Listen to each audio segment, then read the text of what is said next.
আসসালামু আলাইকুম রহমতুল্লাহি ওয়া বারাকাতুহু।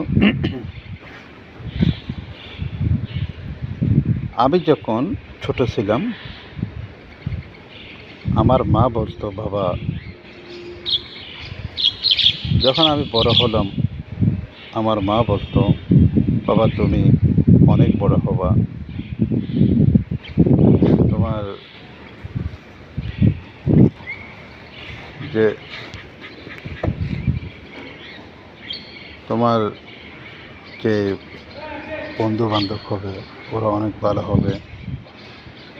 আমি যখন পৃথিবী ছেড়ে চলে যাব,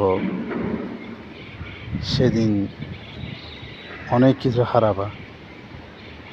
আমি চিন্তা করলাম, দেখলাম আসলে সত্য ঘটনা, যেটা কখনো কাম্য নয় আমার জন্য বা আমার পরিবার পরিজন। আসসালামু আলাইকুম রহমতুল্লাহ ওয়া বারাকাতুহু।